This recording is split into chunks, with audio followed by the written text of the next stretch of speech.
Good evening, all. Ira Epstein with your metal market update. And this update is for Tuesday. We're at the 19th of July, 2022, about 10 minutes to 6. First announcement. Tomorrow evening, Wednesday, there will not be a market review. And the reason is I'm headed back to Chicago, coming from the West Coast, if you will. It takes a good part of the day to do it. By the time I arrive, rush hour. So I'm just not going to bother doing it. Everything's back to normal starting on Thursday morning. Keep in the back of your mind, tomorrow you do get later in the day the Bank of Japan's monetary policy announcement. On Thursday morning, you're going to get the European Central Bank. Next week, you're going to get our Federal Reserve's decision. This has been an interesting week. Sunday night, I started writing to my paid subscribers, and I told them, expect a bump in the market, and you got it. You got the bump in so many different markets here. Currencies up to the upside, the stock market up, not so in the metals, but to a degree. I mean, you've come off the silver bottom pretty hard, but copper didn't go anywhere. In the bonds and notes, well, I think you're now getting to the point where you're getting neutral again, and you are sitting here in the energies at 100 in the crude, WTI, and 107 in the Brent. So bumps did occur. Now, when we take a look at the gold market for the right now, if you will, for the week, we're up about 1/3%. The market's getting a little bit of a bounce here. You can see the action is flattened out on the gold in terms of the August, not going anywhere up or down right now. The overall trend is down unless and until the market takes out 1722. If it takes that high out, that breaks the downtrend pattern. The market is underneath the 18, if you will, the 200 and the 100-day average of closes.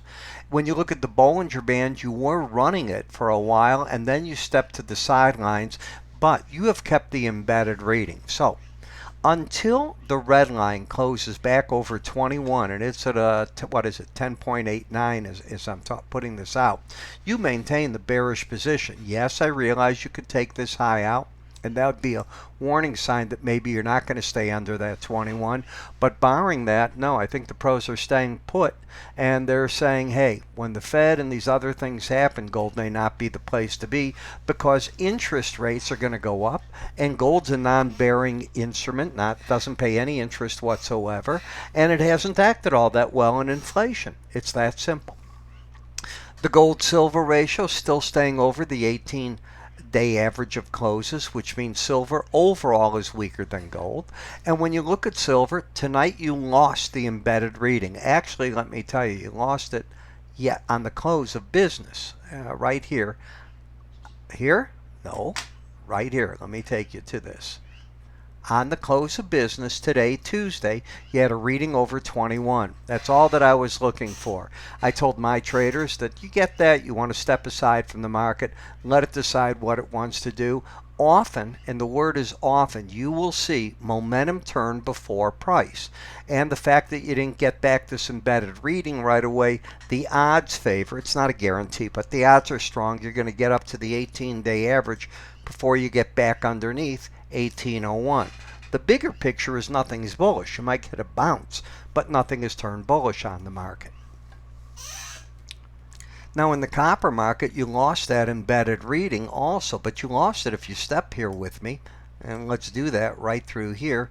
You can see you got over a 20 reading on Monday, and today, even with the market down, you lose the embedded reading. Actually, it was up 100. I'm sorry, it was down.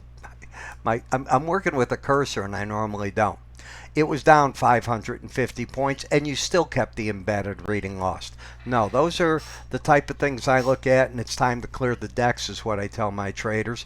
You have to now go back into a whole rebuilding process in copper in order to get this to get back to an area that I'd want to be short. In the platinum market, you had lost the embedded reading back here. And when you did, so I was looking for the 18-day average. I got that reading today, and I got it tonight, obviously, for tomorrow's trade. The trend is still down, but you don't want to be short anymore. You want the market to get away from being oversold. Any reading under 30 is oversold, and as you can see, you got a 30.66, so why play around with that? In the palladium market, You've been in a downtrend, but you are now oversold. Slow stochastics either go overbought, oversold, neutral, or embed. Embedded means they're locking in bullish or bearish. You have this market just oversold. In a downtrend, oversold, no big edge in trying to step into the market and be a hero there. And in the dollar, I have been looking for the market to come back. And the word is back. Let me get to this for you.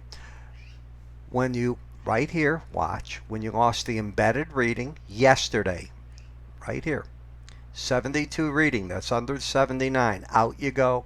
That means I'm looking for the market to get back to the 18-day average of closes. You tell me, that's pretty darn close, wouldn't you say? So I'm content to be neutral in these markets at this point in time. You know, one of the things that I talk about so often in these updates are my enhanced Bollinger Bands. And, you know, I have an all-new course that I created last year. I'll call it new, where I teach you how to work with moving averages, the bands, and then the momentum oscillators. They're so important how the three tie together. So often you're hearing me here say, hey, if you got an enhanced Bollinger Band, you want to be out on a reading under 79 or over 21. Well, what am I talking about? Where does this all come from? It's 13 videos. I think you can watch that. In the videos, you're going to learn how I take this, where I go with everything, why I'm going where I am. How do you get this? It's simple. Go to our website at www.iraepstein.com under education, and you will see how to get it. You can also move your cursor at any point to the top of this right up here, and it will give you a cursor to play with. I'm Ira Epstein. You have a good day. Take care.